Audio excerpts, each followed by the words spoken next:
What is happening, people? It is Brian, Alsruhe, and today we're gonna get rid of that knee pain. Now, I don't really care if you lift or not. If you've been on the earth for a certain amount of years, you're gonna have back pain, shoulder pain, and knee pain. Now, if you add in abusing your body with weights, then I bet you have back pain, shoulder pain, and knee pain. You're gonna be in pain anyway, you might as well do something awesome with it. But regardless, knee pain is something that we all need to deal with from time to time. It's just part of the game, it's something that we do. However, I get emails on a daily basis where people will say whatever injury it is, I'm just gonna use the knee injury for this example, but people will write me and they'll say, Brian, my knee hurts.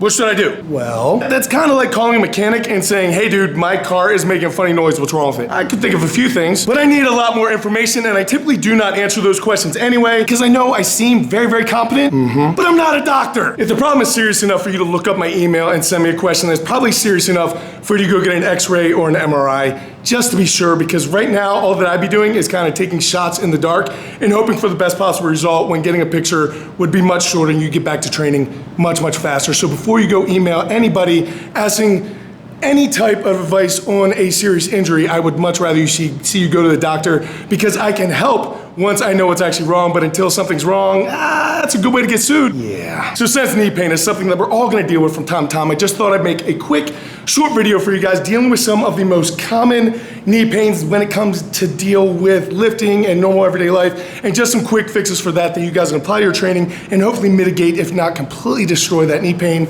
and you won't have to deal with it anymore. All right, let's go. All right, so the very first and most common reason why I see people get knee pain from the gym is when their knees collapse in, either on a squat or a walking lunge or whatever the case may be, those knees are falling inward. Now, this is called valgus collapse, and that is not important at all for you to know. I just want you to know that I know more about this than you do. Oh wait, I'm not a normal YouTube channel. So why don't I put this in actual applicable terms that you'll use? Now, even if you don't think your knees collapse in on your squat or on a lunge or anything like that, I would highly encourage that you guys get a video camera or your phone and just set it up and look at your sets, because you're going to be shocked if there's any collapse at all. The problem is when your knees collapse in, your butt shoots back, and when your butt shoots back, you do a good morning. Now, this could be happening for a number of reasons. Your hips could be weak, your butt could be weak, your quads could be weak, your hamstrings could be weak. There could be an imbalance between your adductors or abductors. It doesn't really matter. There is problems, and everyone has them. But luckily, you can fix that problem with one of these two things. The first is Mark Bell's hip circle. Now, I completely understand that everyone can't afford a hip circle from Mark Bell. However, I think you should buy them because he gives them to me for free. And free things are good, and I'm pretty sure that would help Mark send me more of them. Anyway, but if for whatever reason you don't have access to a slingshot, or you do not want to pay for a slingshot, and you have access to resistance bands, they will work just as well.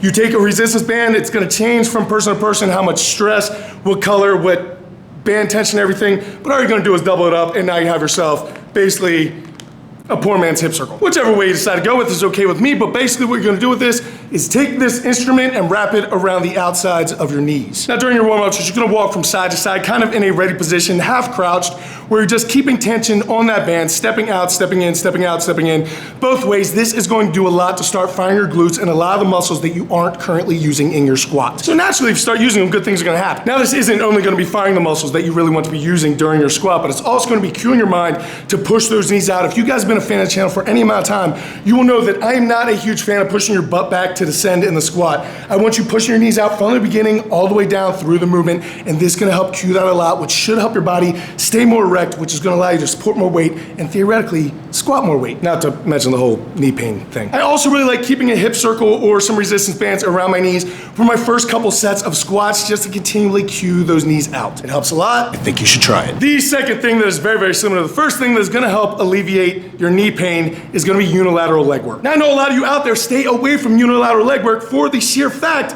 that it creates knee pain. But that's why I make videos, so I can explain to you why, so you can stop doing that stuff. Any serious lifter will tell you that unilateral leg work is absolutely invaluable to building strength. It is so, so important. You don't need to load the spine a ton so you don't get the CNS fatigue. You can throw more weight onto weak points of the body that don't normally get hit in the squat or the deadlift or whatever lower body you're trying to move up. Unilateral work is absolutely amazing, especially for things with athleticism like strongman, football, rugby, things like that. You can't sleep on unilateral leg work. However, it does cause a lot of people knee pain. But the reason why, if you record your set, the same exact thing is going on.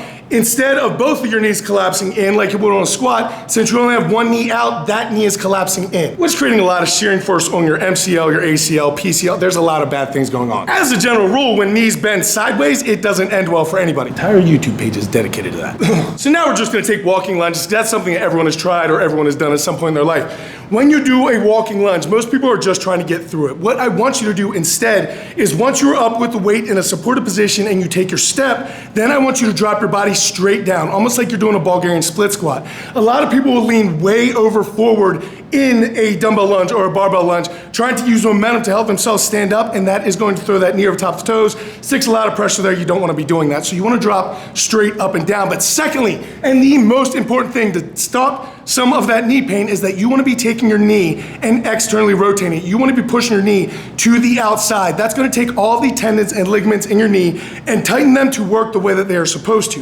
Whenever your knee is bending one way, either inside or outside or some way that is not really supposed to be doing, your ligaments and your tendons kind of get loose and they don't really fit and operate the way that they are intended. And anytime you're sticking a joint under load in a position that's not supposed to be, However, much like pillars on a building, as long as they stay straight up and down, they can support a lot of weight. The problem is that your knee is collapsing in as you're trying to use momentum to get that weight up, so instead dropping straight up and down as well as pushing your knee outward should alleviate almost all of that knee pain, and it will help you get all those benefits of something like a walking lunge. If you guys want to know how Alan Thrall built his quads, it's 99% walking lunges, just ask him about it. Unilateral leg work is massively important for strength, and I don't want to see you guys skip out on it because your knees hurt. Do your lunges. All right, tip number 3 is going to require some more equipment. You guys have probably seen one of these before. If not, this called a foam roller, and this wastes more time in the gym than anything. Maybe a Smith machine. People spend a lot of time on this thing.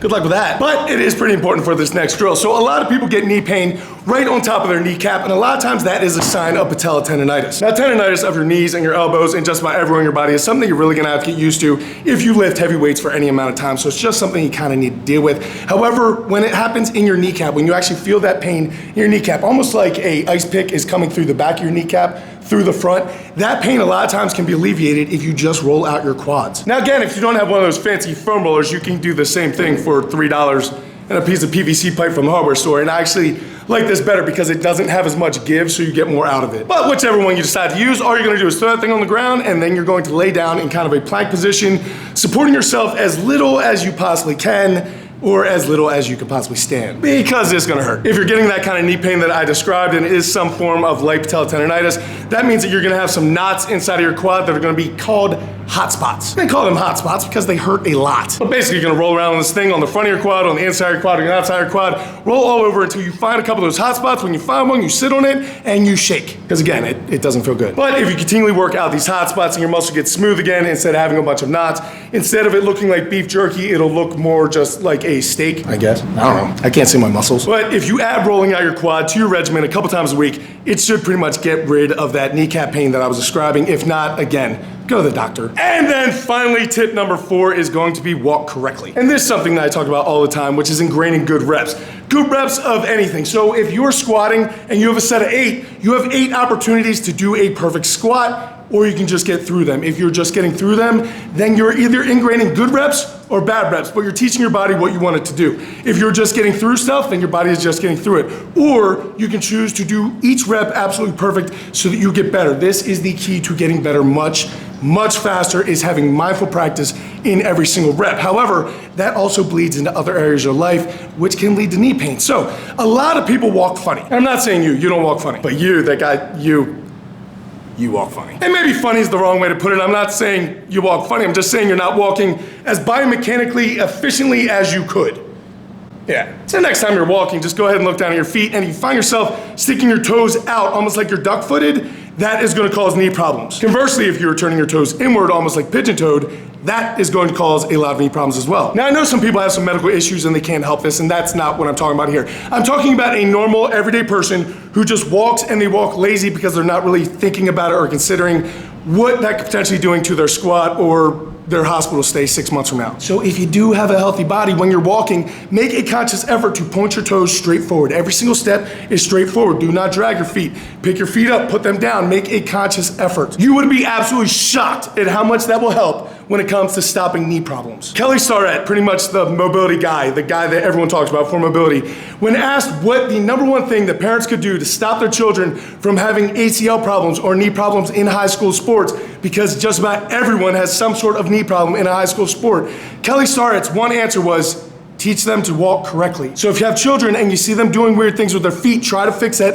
as soon as possible. But at the same time, you can't forget about yourself because you don't want to be going to the hospital for your knees either. So make sure you're taking steps every single day because again, you're either ingraining a good rep or a bad rep, but whatever you're teaching your body to do is what it will consistently do, and what we consistently do is what it becomes. So if you're always walking duck-footed, it's only a matter of time before you tear something in your knee. Not good. And I know that seems simple, almost pointless. However, when you're talking about your longevity in the sport and you only get one set of knees, of course you get knee replacement stuff, but you want to keep these original ones for as long as you can, and walking correctly is going to do a lot more for you because you're taking a lot more steps throughout the day than you are doing reps of squats when you're consciously thinking about it. So just turning your mind to actually look at your steps and make sure you're walking forward can do a lot to keep you out of the hospital, which is the main goal in all of this training stuff anyway. All right, guys, so there you go. There are 4 things that you can do to hopefully alleviate a lot of the basic knee pain. Guys, if you're still having knee pain after you tried these things, maybe try some more things, or you can be smart and go to the doctor. Now, I don't like going to the doctor either, but if something is actually wrong with your knee, it's not gonna get better on its own, so